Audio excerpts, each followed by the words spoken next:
नमस्कार, मैं हूं सुधीर चौधरी और ब्लैक एंड व्हाइट में आपका स्वागत है। आज रक्षाबंधन का त्योहार है और मुझे बड़ा दुख है कि आज के दिन मुझे आपको कोलकाता में महिला डॉक्टर के बलात्कार और हत्या की खबर दिखानी पड़ रही है, लेकिन यही कड़वी सच्चाई है। आज मेरे पास कोलकाता की महिला डॉक्टर की पोस्टमार्टम रिपोर्ट आ गई है और इस रिपोर्ट में लिखा है कि इस महिला के शरीर पर 14 से ज्यादा चोट के निशान मिले और उसके प्राइवेट पार्ट में जो 151 ग्राम लिक्विड मिला वो इशारा करता है कि ये गैंग रेप भी हो सकता है। लेकिन बड़ी बात यह है कि इस मामले में गिरफ्तारी सिर्फ एक आरोपी की हुई है।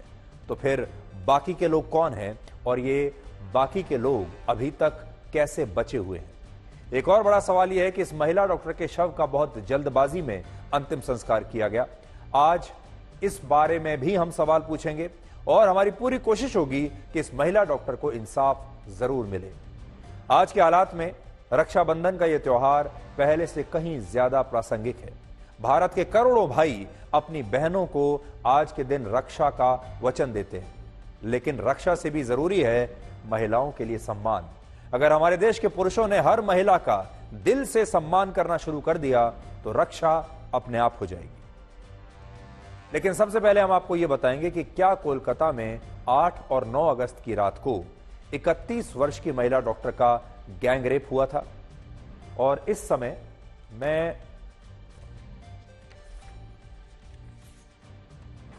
मेरे हाथ में वही पोस्टमार्टम रिपोर्ट है जिसके आधार पर यह दावा किया जा रहा है कि यह रेप का नहीं बल्कि गैंग रेप का मामला हो सकता है और इस घटना में एक से ज्यादा आरोपी शामिल हो सकते हैं। दावा है कि उन्हें कोलकाता पुलिस बचाने की कोशिश कर रही थी। इस तरह के आरोप विपक्षी पार्टियां और कई और लोग लगा रहे हैं कि इन्हें बचाने की कोशिशें हो रही है। इस रिपोर्ट के चौथे पॉइंट के 11वें कॉलम में यह साफ साफ लिखा है कि इस महिला डॉक्टर के प्राइवेट पार्ट से 151 ग्राम लिक्विड मिला है और 151 ग्राम लिक्विड कभी भी एक व्यक्ति का हो नहीं सकता। डॉक्टरों के मुताबिक इस 151 ग्राम लिक्विड में सीमन हो सकता है, म्यूकस, यूरिन और दूसरे भी कई प्रकार के लिक्विड हो सकते हैं। लेकिन अगर इन बाकी के लिक्विड्स को हटा भी दिया जाए तब भी यह लिक्विड इतना ज्यादा है कि यह अकेले एक व्यक्ति का नहीं हो सकता। और हम जानते हैं कि हमारे शो को आप अपने पूरे परिवार के साथ बैठकर देखते हैं, लेकिन अगर इस मामले में इस महिला डॉक्टर को इंसाफ दिलाना है तो आपको इस बात को अच्छे से समझना ही होगा कि इस घटना में एक रेप का जो दावा किया जा रहा है उस दावे का ये पोस्टमार्टम रिपोर्ट पूरी तरह से समर्थन नहीं करती। और इस रिपोर्ट से ऐसा लगता है कि इस घटना में इस महिला डॉक्टर का शायद गैंग रेप हुआ होगा और इस घटना में एक से ज्यादा लोग शामिल हो सकते हैं। और इसीलिए अब इस मामले में फोरेंसिक जांच और डीएनए जांच बहुत महत्वपूर्ण हो गई है, क्योंकि प्राइवेट पार्ट में मिले इस लिक्विड की डीएनए जांच से यह पता चल सकता है कि यह रेप की घटना है या गैंग रेप की घटना है। इसमें एक व्यक्ति का सीमन है या कई और व्यक्तियों के भी सीमन इसमें मिले हैं। इसलिए अब पूरा की पूरा ये जो मामला है ये डीएनए टेस्ट और फोरेंसिक टेस्ट पर आकर रुक गया है और डीएनए टेस्ट की जब रिपोर्ट आएगी उसी दिन यह साफ हो जाएगा कि ये एक रेप है या फिर ये गैंग रेप है, इसमें कितने और लोग शामिल थे। यहां एक और बड़ी बात यह है कि इस मामले में जिस एक आरोपी को गिरफ्तार किया गया वो कोई बहुत बड़ा शातिर अपराधी नहीं है जिससे सीबीआई एक दिन में पूछताछ के दौरान सच बाहर ना निकलवा पाए। इसलिए सीबीआई को भी यह देखना होगा कि उस घटना को कितने दिनों में सुलझाएगी। पूरा देश इस समय सीबीआई की तरफ देख रहा है और सीबीआई को यह मामला रिकॉर्ड समय में पूरा करके इन्वेस्टिगेशन देश को बताना चाहिए। इसी पोस्टमार्टम रिपोर्ट में 10 और बहुत बड़ी बातें बताई गई हैं जिन्हें आज रक्षाबंधन के दिन सुनकर आपका दिल टूट जाएगा। लेकिन जो सबसे बड़ी बात मैंने आपको पहले बताई वो यही कि इस महिला डॉक्टर के प्राइवेट पार्ट से 151 ग्राम लिक्विड मिला है। इससे पहले इस थ्योरी की पुष्टि नहीं हो रही थी, लेकिन अब पोस्टमार्टम रिपोर्ट में यह बात साबित हो गई है और वो पोस्टमार्टम रिपोर्ट मेरे सामने है और इसमें साफ साफ लिखा हुआ है 151 ग्राम।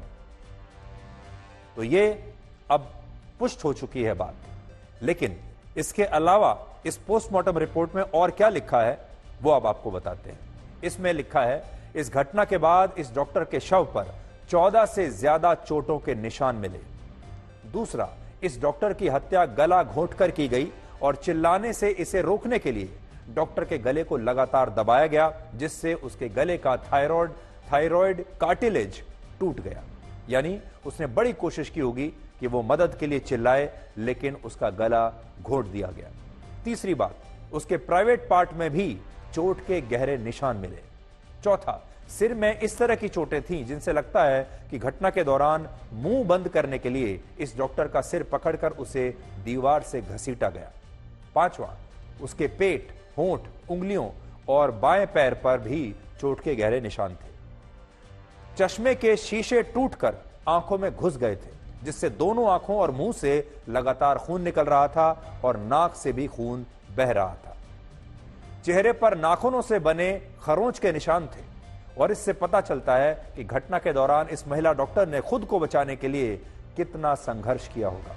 और आखिरी पॉइंट इसमें यह है कि इस घटना में इस महिला डॉक्टर को कोई फ्रैक्चर यानी कोई हड्डी नहीं टूटी, लेकिन जिस तरह से इसे यातनाएं दी गईं वो यातनाएं बहुत भयानक थी। और सबसे बड़ी बात यह कि कोलकाता पुलिस का कहना था कि यह एक रेप का मामला है, जबकि पोस्टमार्टम रिपोर्ट में जो बातें सामने आई हैं उनसे इस बात की तरफ इशारा मिलता है कि यह रेप का नहीं बल्कि गैंग रेप का मामला भी हो सकता है। और इसलिए आज सबसे बड़ा सवाल यह है कि अगर यह गैंग रेप का मामला है तो फिर बाकी के आरोपी कहां हैं। और जैसा मैं आपको बता रहा था कि इसमें जो अभी तक एकमात्र आरोपी है, जो मुख्य आरोपी है, उसकी कस्टडी सीबीआई के पास है और सीबीआई ने शायद अब तक उससे सब कुछ पूछ लिया होगा, लेकिन सीबीआई सार्वजनिक रूप से वो बातें बताने से पहले साक्ष्य तलाश करेगी। सबूत होने चाहिए, पोस्टमार्टम की रिपोर्ट होनी चाहिए, डीएनए की रिपोर्ट होनी चाहिए, डीएनए सैंपल लेकर उनकी जांच होनी चाहिए और फॉरेंसिक लैब से भी उनके पास सही रिपोर्ट्स होनी चाहिए। तभी सीबीआई भी सार्वजनिक रूप से इसके बारे में कुछ बता सकती है। इस मामले में एक और बड़ा आरोप यह है कि कोलकाता पुलिस इस डॉक्टर के अंतिम संस्कार को लेकर काफी जल्दबाजी में थी। तो आज एक सवाल यह भी है कि इस महिला डॉक्टर के अंतिम संस्कार की आखिर इतनी क्या जल्दी थी, जबकि आप जानते हैं इस तरह के मामलों में जो शरीर होता है, जो शव होता है, वो सबसे बड़ा सबूत होता है। जिस शमशान में इस महिला डॉक्टर का अंतिम संस्कार हुआ, उसके प्रबंधक का कहना है कि शव का पोस्टमार्टम शाम को 6 बजे हो चुका था, लेकिन इसके बावजूद पुलिस शव को रात को लगभग 11 बजे शमशान में लेकर पहुंची और पुलिस की तरफ से शमशान के प्रबंधन को यह कहा गया कि इस डॉक्टर का अंतिम संस्कार बाकी के उन 3 शवों के अंतिम संस्कार से पहले किया जाए जो उससे पहले ही शमशान में लाए गए थे। यानी कहा गया कि बाकी सब छोड़ दीजिए, सबसे पहले इस महिला डॉक्टर का अंतिम संस्कार होना चाहिए। और यही बात इस डॉक्टर के माता पिता ने भी कही है और पूछा है कि आखिर पुलिस उस दिन इतनी जल्दबाजी में क्यों थी और बाकी शवों के अंतिम संस्कार से पहले उनकी बेटी का अंतिम संस्कार क्यों किया गया और क्या इसके पीछे का मकसद किसी को बचाना था, कुछ सबूतों को नष्ट करना था।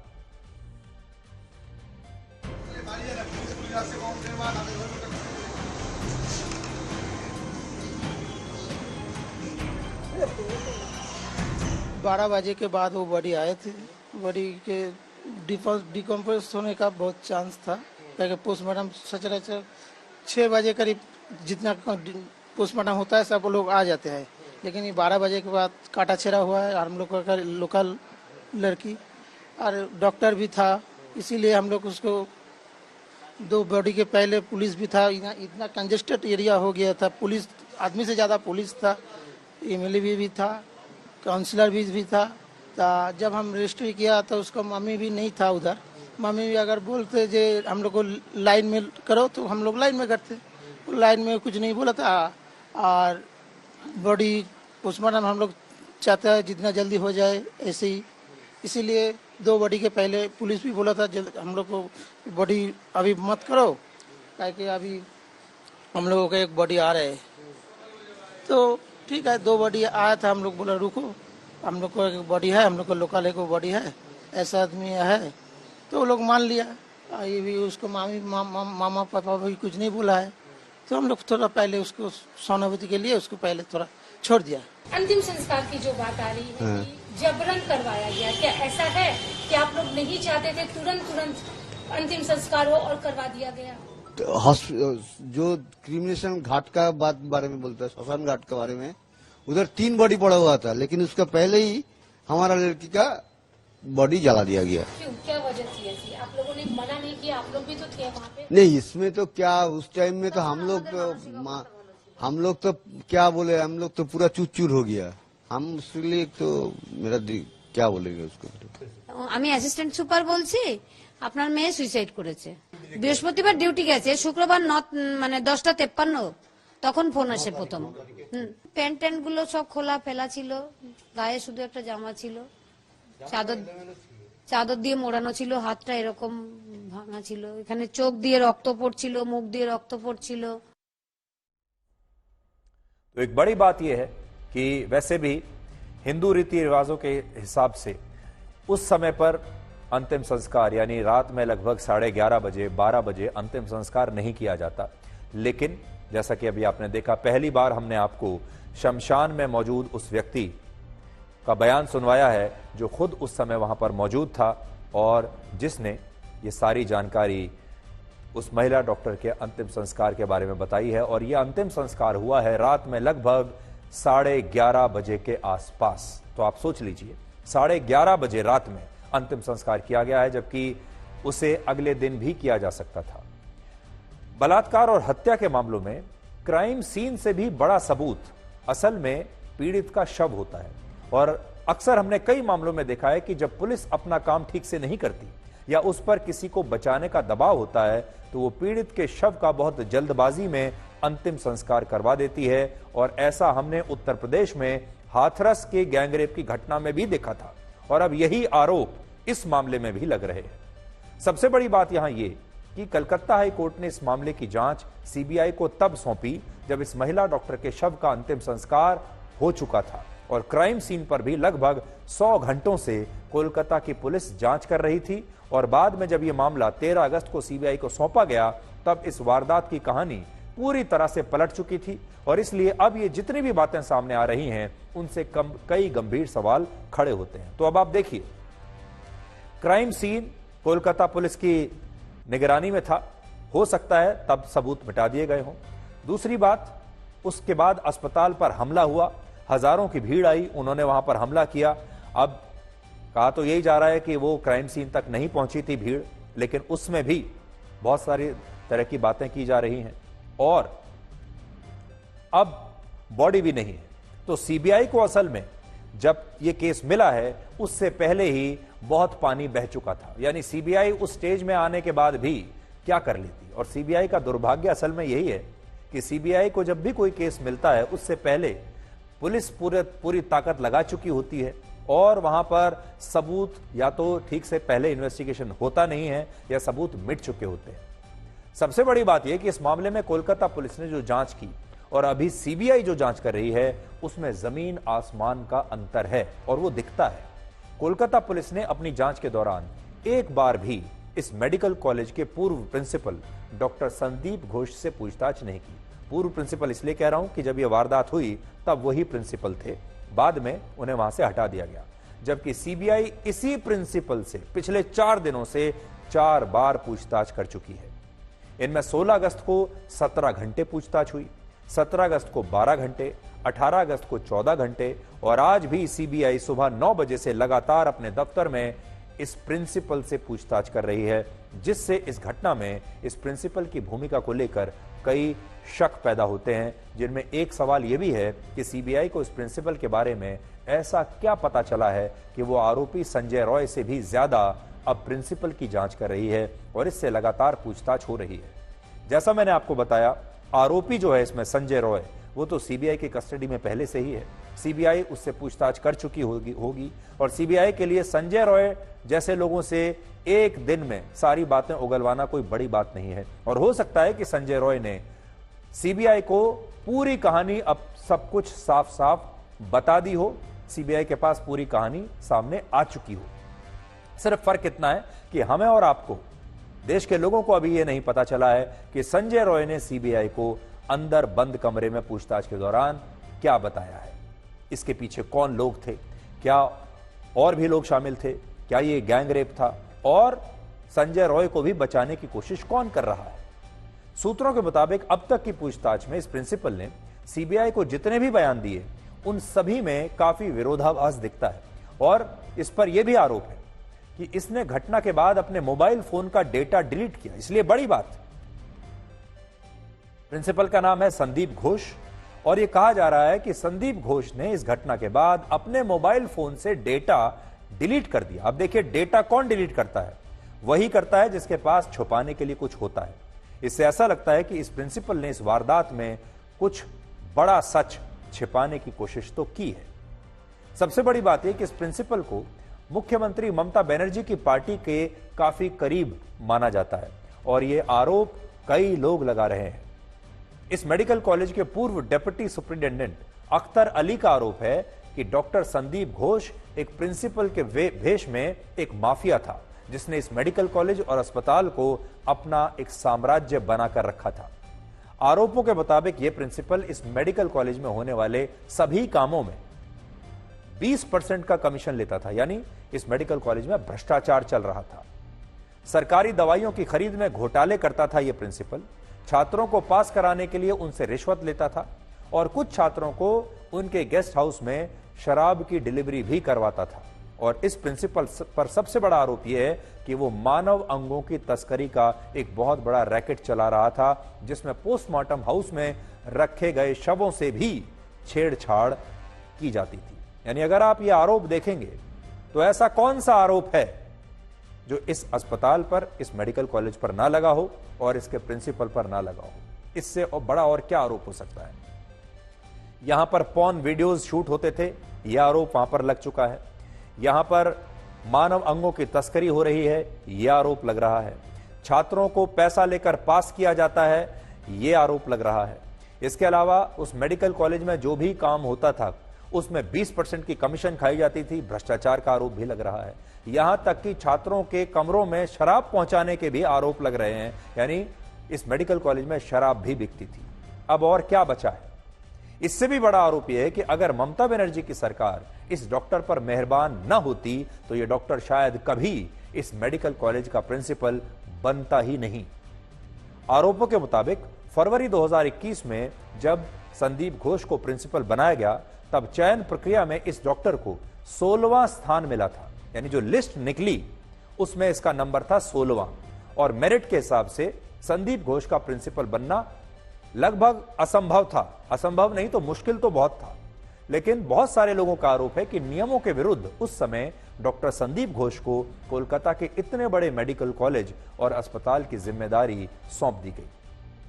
इसके बाद वर्ष 2023 में इस प्रिंसिपल का 2 बार तबादला भी हुआ, लेकिन दोनों बार ममता बनर्जी की सरकार ने इसके ट्रांसफर ऑर्डर्स को वापस ले लिया और इसकी वापस बहाली कर दी। इनमें मई 2023 में, तिथि देखिएगा, मई 2023 में जब इसका पहला ट्रांसफर हुआ, तब इस प्रिंसिपल ने सरकार के आदेश को मानने से इनकार कर दिया और प्रिंसिपल रूम पर ताला लगा दिया, जिसके बाद सरकार को अपना ट्रांसफर ऑर्डर वापस लेना पड़ा।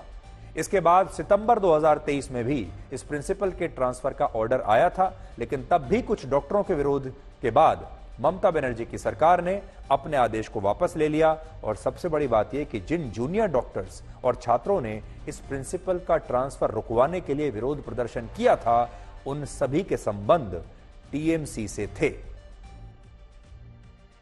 यह ममता बनर्जी की पार्टी के छात्र संगठन तृणमूल छात्र परिषद का फेसबुक पेज है, जो अभी आपकी स्क्रीन पर है, जिस पर 9 अक्टूबर 2023 को एक पोस्ट में लिखा गया कि इस मेडिकल कॉलेज के तमाम छात्र इस प्रिंसिपल का ट्रांसफर ऑर्डर रुकवाने के लिए मुख्यमंत्री ममता बनर्जी के आभारी हैं, यानी ममता बनर्जी का धन्यवाद दे रहे हैं। इसके अलावा तृणमूल छात्र परिषद के ही फेसबुक पेज से 11 अक्टूबर को पिछले साल एक और तस्वीर पोस्ट हुई, जिसमें लिखा कि इस मेडिकल कॉलेज का प्रिंसिपल डॉक्टर संदीप घोष को ही होना चाहिए। और इस तस्वीर में उस समय डॉक्टर संदीप घोष खुद टीएमसी के छात्र नेताओं के साथ बैठे हुए आपको दिख रहे हैं। अब आप खुद सोचिए कि अगर इस प्रिंसिपल की सरकार में पहुंच ना होती तो ये 2 बार अपना ट्रांसफर कैसे रुकवाता, और तृणमूल छात्र परिषद का फेसबुक पेज इस प्रिंसिपल की तारीफों से इतना क्यों भरा हुआ है?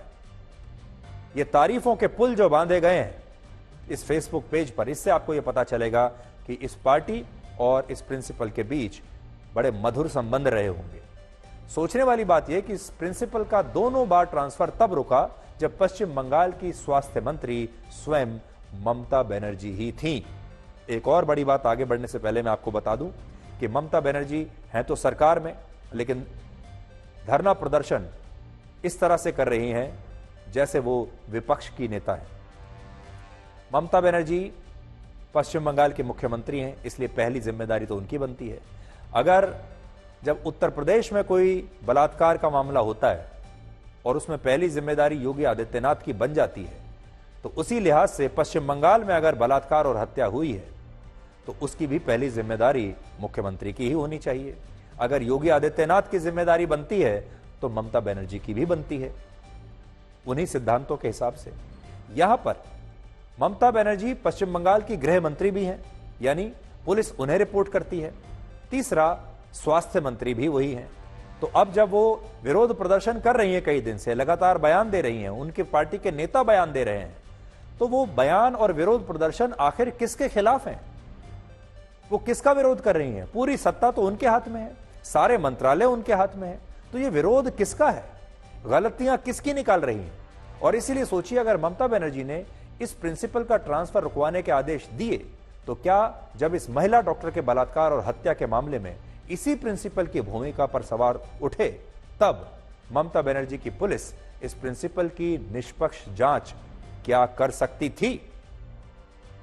और यह सवाल हम नहीं उठा रहे, बल्कि यह सवाल सीबीआई की जांच के बाद पूछा जा रहा है, क्योंकि जब सीबीआई इस प्रिंसिपल से लगातार इतने घंटों से पूछताछ कर रही है, तब कोलकाता पुलिस ने अपनी जांच के दौरान इस प्रिंसिपल को एक बार भी पूछताछ के लिए नहीं बुलाया था और शायद पहले से ही उसे क्लीन चिट दे दी, जिस पर कलकत्ता हाई कोर्ट ने कई सवाल उठाए।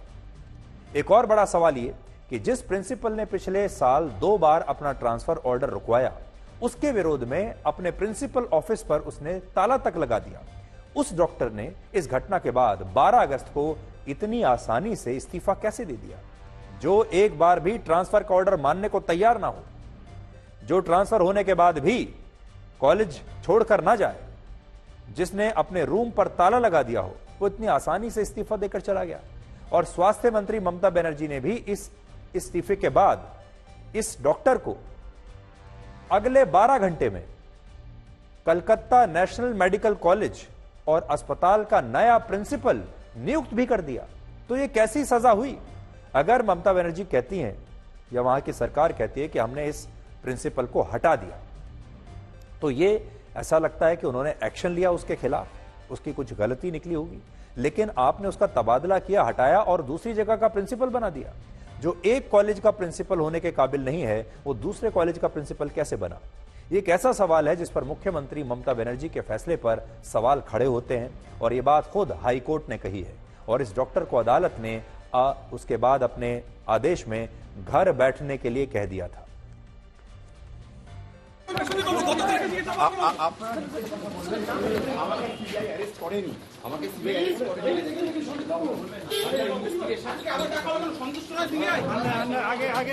वो बहुत ही करप्टेड आदमी है। वो आरजीकर मेडिकल कॉलेज में स्टूडेंट लोगों को फेल कराना, टेंडर ऑर्डर दे करके 20% कमीशन लेना, और ये हॉस्टल वगैरह अलॉटमेंट में पैसा लेना, और स्टाफ सिलेक्शन कमीशन, मतलब आरजीकर में जो भी काम होता था, पोस्टिंग हो, ट्रांसफर हो, हाउस स्टाफशिप हो, सब जगह वो पैसा खाते थे। सिर्फ यही नहीं, गेस्ट हाउस में जूनियर जो स्टूडेंट है उन लोगों को बैठ करके शराब वगैरह पिलाते थे, और उन स्टूडेंट लोगों से आंदोलन भी करवाते थे। मतलब एक माफिया राजा बोल सकते हैं। मैंने अपनी पूरे कैरियर में इतना गंदा इंसान नहीं देखा। যে ওখানে একজন ভদ্রমহিলা, বিবাহিত মহিলা, তার 13-14 দিনের বাচ্চা, সেই অবস্থায় তার হাজবেন্ড মিস্টার এস ঘোষ সে নাকি লাথি মেরেছে। লাথি মেরে ভদ্রমহিলার যে অপারেশনের ওই জায়গাটা চিড়ে টিড়ে গেছিল, তো ভদ্রমহিলাকে বেরোতে দিচ্ছে না। তখন আমরা এসে পাড়ার ছেলেপুলে নিয়ে এসে ভদ্রমহিলাকে বার করলাম, এবং ভদ্রমহিলা কোনো কাপড় চোপড় নিতে পারেনি, শুধু নাইটি পরে বেরিয়ে এসছে। এখন এর তো স্বভাব চরিত্র খুব একটা ভালো ছিল না, এর আমরা যেটা শুনি যে ও তৃতীয় বিয়ে করে এখানে যখন আসলো, তখন এই বউটা যখন বাচ্চা হয়ে বাড়ি আসলো, তারপরে তার সাথে অত্যাচার শুরু করলো। বাচ্চাটার প্রায় 13-14 দিন বয়স। সেই সময় ওই মহিলা ডাক্তার, উনিও ডাক্তার, এনআরএস এর সম্ভবত ডাক্তার, ওনার পেটে লাথি মারে এবং সেলাই ফেটে যায়। बहुत सारा मामला आरजीकर में हुआ था, किसी का सुसाइड हुआ था, किसी ने ऊपर से कूद गया था, बहुत सारा कुछ हुआ था इसमें। और इसमें संदीप घोष जो है वो भी इसमें नाम इसमें जुड़े हुए हैं। हमको लगता है कि पूरा के पूरा विचार होना चाहिए। आरजीकर में बहुत सारा कुछ रैकेट चलता है, ऑर्गन्स का भी रैकेट चलता है, लड़की लोग बेटी लोग वहाँ पे सुरक्षित नहीं है। तो इस कॉलेज के प्रिंसिपल संदीप घोष पर, डॉक्टर संदीप घोष पर आरोप तो बहुत सारे लग रहे हैं, अभी आपने देख लिया, लेकिन इन आरोपों की कभी ठीक से जांच नहीं हुई। इसलिए आज मुझे यह भी कहना पड़ेगा कि इन आरोपों में अभी तक कोई सत्यता नहीं पाई गई और इसीलिए तो वो प्रिंसिपल बने हुए थे। अब एक तो यह हो सकता है कि ये आरोप झूठे हों और ये सारे आरोप गलत हों। दूसरा यह कि इन आरोपों की जांच हुई कब? क्या कभी किसी ने कोशिश की कि इन आरोपों की जांच होनी चाहिए, इस कॉलेज की सफाई होनी चाहिए, इस अस्पताल की कुछ सफाई होनी चाहिए? और यहां जिस तरह के तत्व काम कर रहे हैं, ये हमारे देश की आम जनता के साथ बहुत बड़ी नाइंसाफी है, क्योंकि ये अस्पताल, सरकारी अस्पताल, मेडिकल कॉलेज आम जनता के टैक्स से ही तो चलते हैं। आम जनता जब अपनी खून पसीने की कमाई से टैक्स देती है, तब ये इस तरह के अस्पताल चलते हैं। और उन अस्पतालों में कैसा इलाज होता होगा, आज आप खुद सोच सकते हैं। इसलिए ये हमारी जनता के साथ बहुत बड़ी नाइंसाफी है। दूसरा, हमारे देश के जो डॉक्टर्स हैं, प्रतिभाशाली युवा, जो इतनी मेहनत करने के बाद, इतने मुश्किल इम्तिहान पास करने के बाद जब डॉक्टर बनते हैं, तो आप सोचिए उन डॉक्टरों को कैसे कैसे अस्पतालों में काम करना पड़ता है, उन डॉक्टरों को कैसे कैसे मेडिकल कॉलेज में पढ़ाई करनी पड़ती है, और उन मेडिकल कॉलेज और अस्पतालों में भ्रष्टाचार के कितने बड़े बड़े अड्डे चल रहे हैं।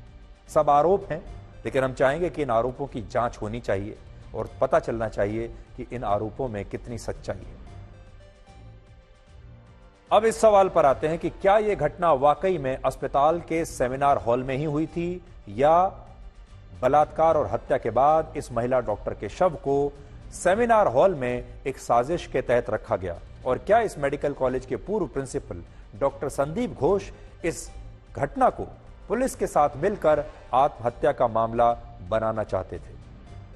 यह सवाल इसलिए पूछा जा रहा है क्योंकि पीड़ित परिवार का आरोप है कि अस्पताल प्रशासन ने शुरुआत में पहले यह बताया कि उनकी बेटी ने आत्महत्या की है। अब देखिए, मेरी बात ध्यान से सुनिएगा। आज रक्षाबंधन का दिन है। आज के दिन हमारे देश के करोड़ों भाई अपनी बहनों को उनकी रक्षा का आश्वासन देते हैं, वादा करते हैं, और आज के दिन मुझे आपको यह खबर दिखानी पड़ रही है। और जब हमारे देश की एक बेटी, हमारे देश की एक महिला डॉक्टर ऑन ड्यूटी का बलात्कार होता है, डॉक्टर ऑन ड्यूटी की उसी के अस्पताल में हत्या हो जाती है, तो आप सोच सकते हैं। लेकिन जब उस महिला डॉक्टर के परिवार को जानकारी दी गई, तो उन्हें सबसे पहले बताया गया कि इस महिला डॉक्टर ने, आपकी बेटी ने आत्महत्या की है।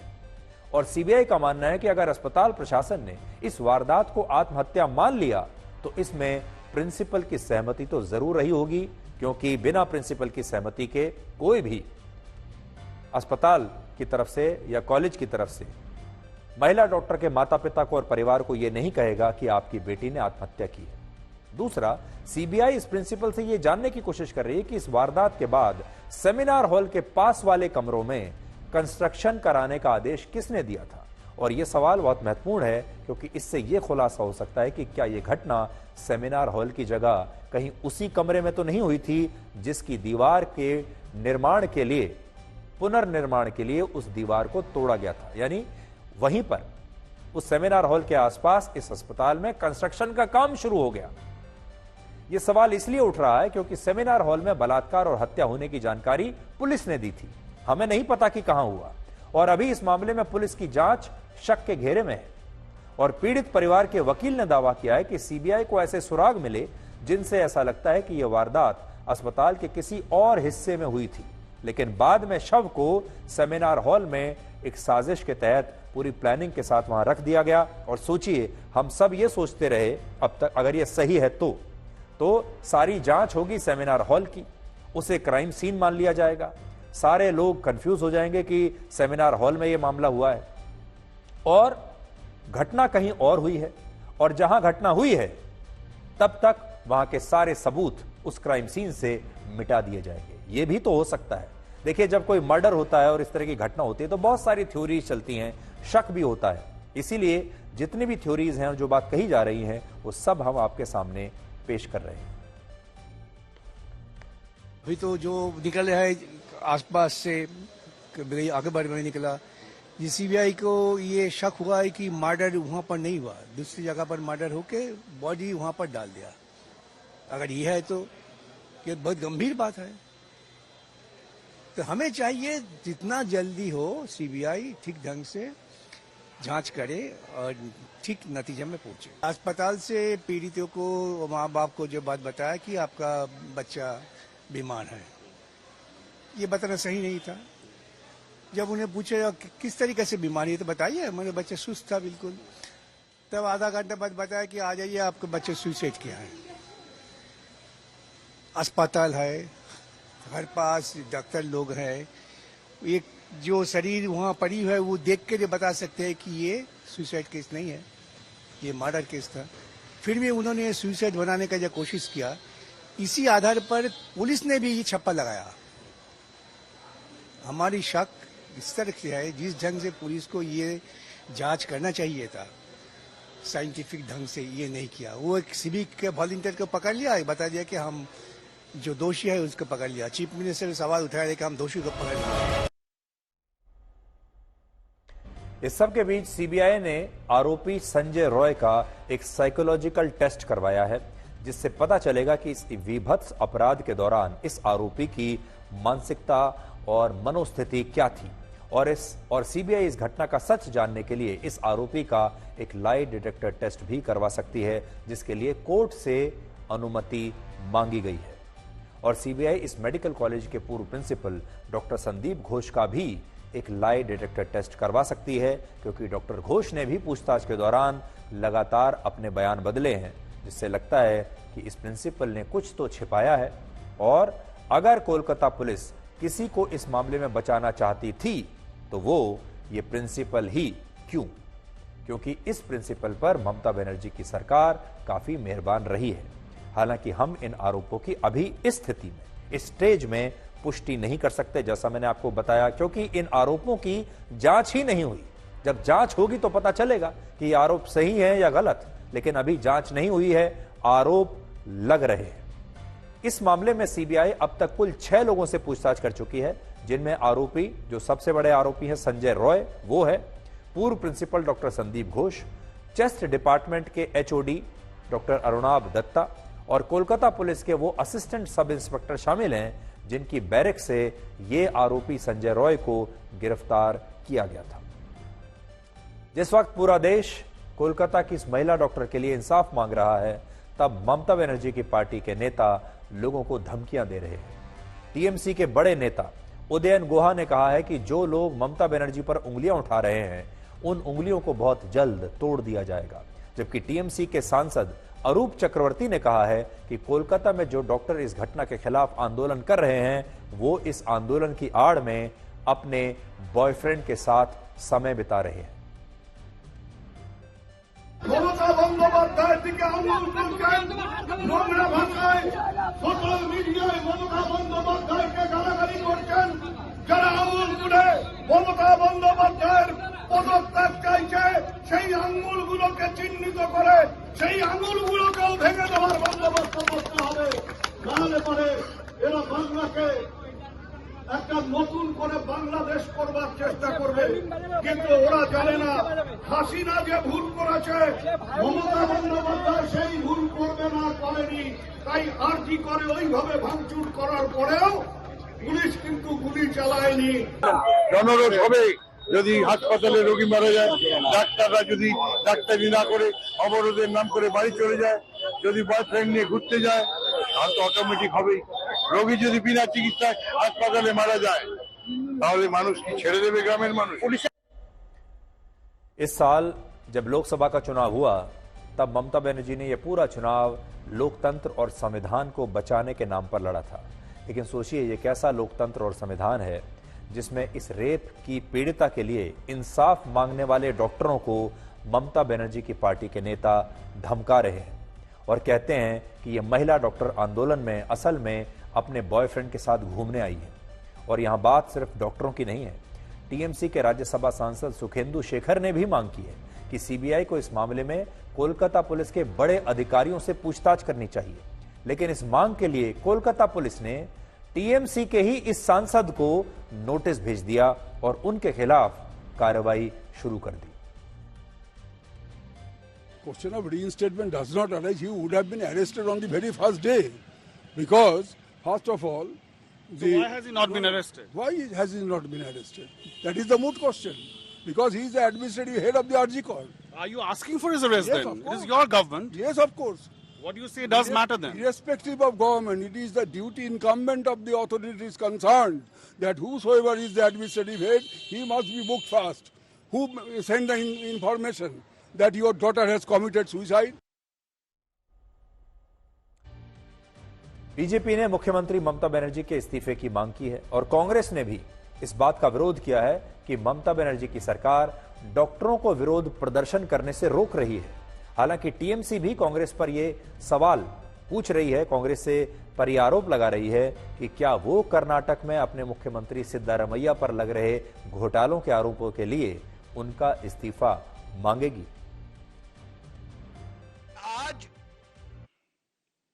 ये प्रेस वार्ता का मुख्य मकसद ये है इंसाफ, इस्तीफा और इकबाल। जो हमारी बहन है जिसके साथ जघन्य अपराध हुआ, बलात्कार हुआ और हत्या कर दी गई, उसके परिवार को इस्तीफा देना चाहिए ममता बनर्जी को। लेकिन डॉक्टर्स की सुरक्षा हम नहीं दे पाए, वो भी उन डॉक्टर्स की जो सरकारी अस्पतालों में हैं और बिना सुविधाओं के वो काम कर रहे हैं, उसमें अगर सुरक्षा भी हम उनको नहीं दे पा रहे तो हम उनके प्रोटेस्ट करने के हक को तो नहीं छीन सकते। अभी भी एक रहस्य बना हुआ। तो इस घटना के बाद कांग्रेस पार्टी और टीएमसी के बीच भी संबंध थोड़े और ज्यादा खराब हो गए हैं और ममता बनर्जी उम्मीद कर रही थी कि इंडिया गठबंधन में जो उनके साथ के लोग हैं वो कम से कम इस मुद्दे को नहीं उठाएंगे। तो देखिए, इंडिया गठबंधन के जो नेता हैं वो जब बीजेपी शासित प्रदेशों में अगर कोई घटना होती है तो वो उस मुद्दे को उठाते हैं, उनके मुख्यमंत्रियों को दोषी ठहराते हैं। जब उत्तर प्रदेश में ऐसा हुआ तो उन्होंने योगी आदित्यनाथ को दोषी ठहराया, लेकिन जब पश्चिम बंगाल में ऐसा होता है तो फिर वो ममता बनर्जी का लिहाज कर लेते हैं और सोचते हैं कि ये तो हमारी टीम में ही है, इसलिए इन पर थोड़ा हल्का हाथ रखना है, जरूरत से ज्यादा इन पर हमला नहीं करना है। लेकिन नेता तो ये राजनीति करते हैं। सोचिए, हमारे देश की महिलाओं के साथ, उन डॉक्टरों के साथ, खास तौर पर उस महिला डॉक्टर के साथ ये कितनी बड़ी नाइंसाफी है, क्योंकि उसकी जान चली गई। इतनी बड़ी नाइंसाफी उस परिवार के साथ हुई और हमारे देश के नेता सिर्फ वोट गिनते रह जाते हैं। इस घटना के खिलाफ देश भर में डॉक्टरों की हड़ताल जारी है और आज दिल्ली में एम्स के डॉक्टरों ने स्वास्थ्य मंत्रालय के बाहर मरीजों की ओपीडी लगाकर अपना विरोध दर्ज करवाया और कहा कि क्या जान बचाने वाले डॉक्टर सरकारों से अपने लिए सुरक्षा की उम्मीद भी नहीं कर सकते।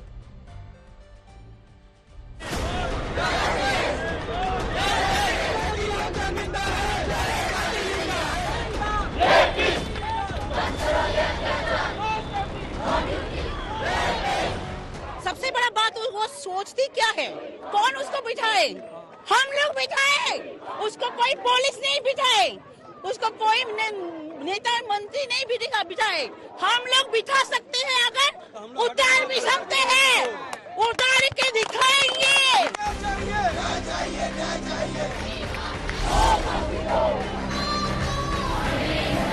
आज लेडीज के ऊपर विदाउट एनी रीजन चार्ज किया गया है। हम लोग पीसफुल जस्टिस कर रहे थे, फिर भी हम लोग को बोला गया हम लोग वायलेंस कर रहे थे। कहाँ हम लोग वायलेंस कर रहे हैं? आप लोग भी तो इधर हो, आप लोग बताओ जस्टिस का। We want justice.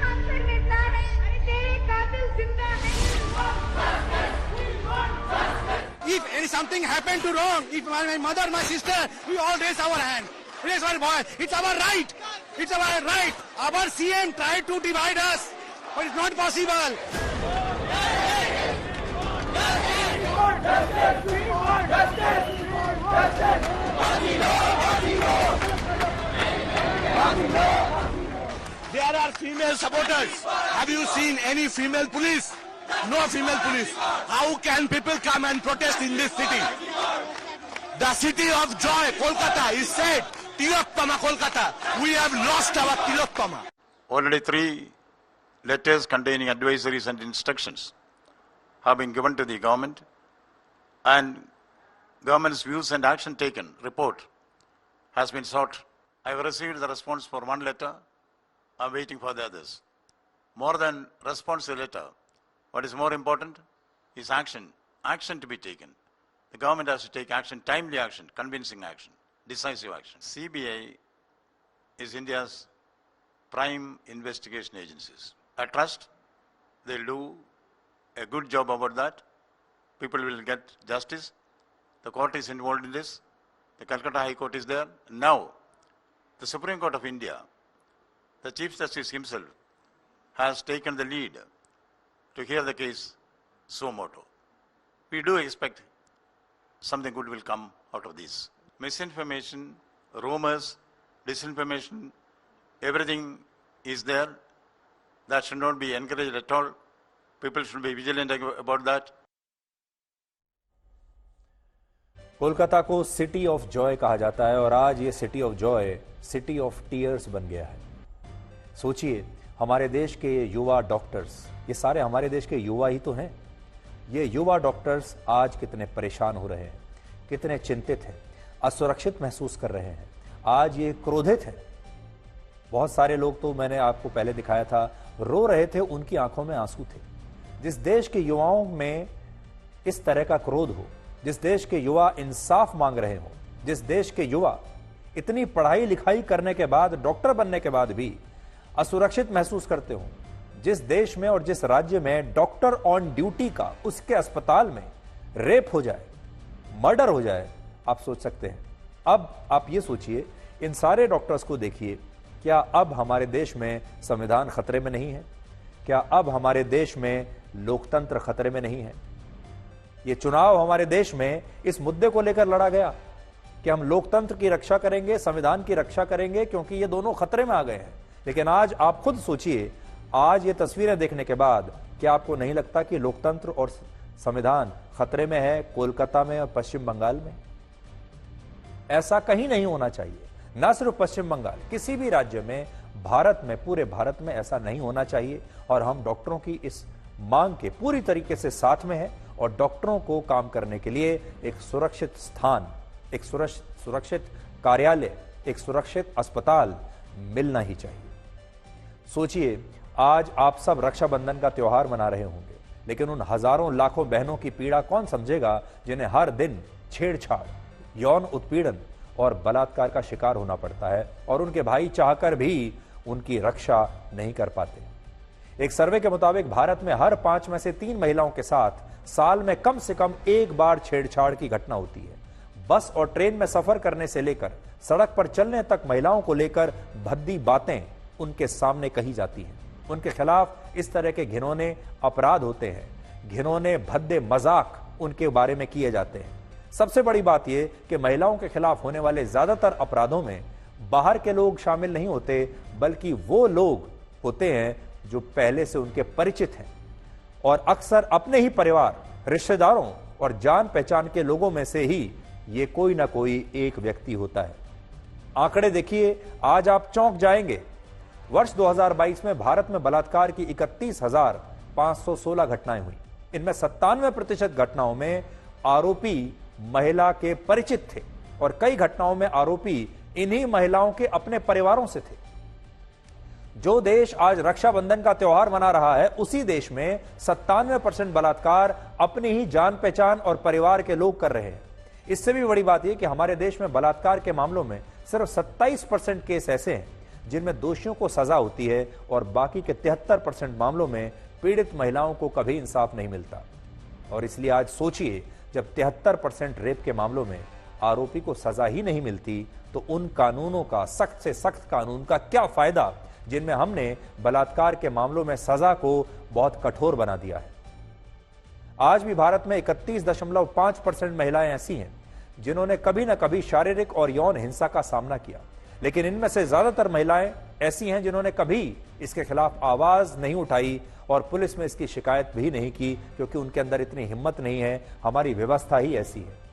हमारे देश में जब किसी लड़की के साथ छेड़छाड़ होती है, उस लड़की से कहा जाता है कि अपना रास्ता बदल दो, उस जगह पर जाना बंद कर दो जहां इस तरह के लड़के खड़े होते हैं। इसी तरह जब कोई लड़का किसी लड़की को घूर कर देखता है, उसे परेशान करता है, तो लड़की को यही कहा जाता है कि नजरें नीची करके चलो। जब किसी महिला के साथ पति मारपीट करता है, तो महिला से ही कहा जाता है कि उसे अगर अपना घर बचाना है तो चुप रहना ही ठीक होगा। जब किसी महिला के साथ रेप होता है, तो बहुत सारे मामलों में लड़की के चरित्र पर सवाल उठते हैं, उसने कपड़े कौन से पहने थे उस पर सवाल उठते हैं, वो इतनी रात को बाहर क्यों निकली थी इस पर सवाल उठते हैं।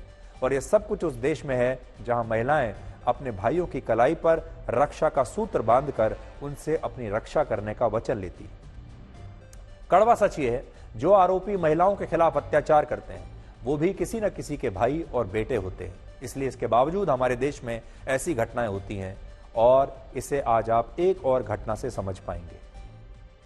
यह घटना है देहरादून की, जहां सरकारी रोडवेज के साथ अनुबंधित, यानी एक अनुबंधित सरकारी बस में 5 ड्राइवर और कंडक्टर ने मिलकर एक 16 साल की नाबालिग लड़की के साथ गैंगरेप किया और उसे टॉर्चर किया। शर्म की बात है कि इन आरोपियों में कोई इस बच्ची के पिता की उम्र का था और कोई इसके बड़े भाई की उम्र का था। एक आरोपी की उम्र है 57 वर्ष, दूसरे की 52, तीसरे की 38 वर्ष, चौथे की 34 वर्ष और पांचवें की 32 वर्ष। और ये सबसे छोटा आरोपी भी इस बच्ची से 16 साल बड़ा था, लेकिन इन लोगों ने इस बच्ची पर जरा भी रहम नहीं दिखाया।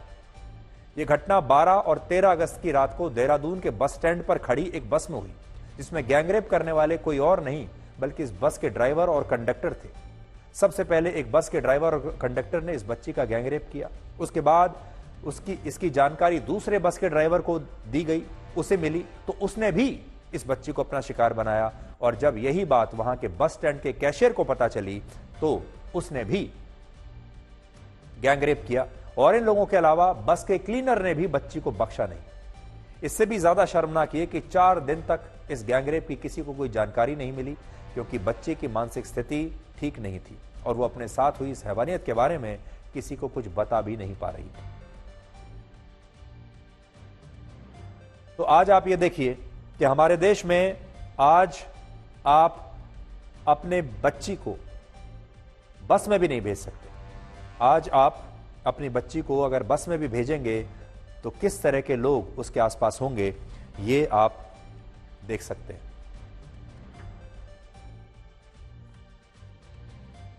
आज कहने को तो रक्षाबंधन का त्योहार है, राखी को रक्षा सूत्र भी कहते हैं, और आज के दिन हमारे करोड़ों भाई अपनी बहनों को रक्षा करने का वचन भी देते हैं। आज के संदर्भ में रक्षाबंधन का त्योहार और भी ज्यादा प्रासंगिक है। आज हम आपसे यही कहना चाहेंगे कि आज की नारी को आपकी रक्षा से भी ज्यादा आपके सम्मान की आवश्यकता है, समाज के सम्मान की जरूरत है। अगर देश के सारे पुरुषों ने महिलाओं को दिल से सम्मान देना शुरू कर दिया तो ये समाज बदल सकता है। और इसलिए रक्षा तो कीजिए, लेकिन रक्षा से भी पहले सम्मान करना उससे भी ज्यादा आवश्यक है। आप महिलाओं का जब सम्मान करेंगे तो रक्षा अपने आप हो जाएगी। आज आपको यह भी बताते हैं कि कोलकाता के मामले में सीबीआई जांच जरूर कर रही है, लेकिन वो ना तो आरुषि हत्याकांड को कभी सुलझा पाई, ना निठारी कांड को सुलझा पाई, और ना ही मशहूर एक्टर सुशांत सिंह राजपूत के मामले का सच कभी देश को पता चला। तो ये देखिए कुछ 3 केस आपको मैं बता रहा हूं। सुशांत सिंह राजपूत के साथ क्या हुआ था आज तक सीबीआई नहीं बता पाई। आरुषि की हत्या किसने की थी कभी नहीं बता पाई। और निठारी कांड में भी जो मुख्य आरोपी था वो अदालत से छूट चुका है। तो आज के लिए ब्लैक एंड व्हाइट में इतना ही। अब आपसे हमारी अगली मुलाकात होगी कल रात 9 बजे। तब तक आप खुश रहिए, सुरक्षित रहिए, स्वस्थ रहिए। और वाणी में बड़ी ताकत होती है। कड़वा बोलने वालों का शहद भी नहीं बिकता और मीठा बोलने वालों की मिर्च भी बिक जाती है। नमस्कार।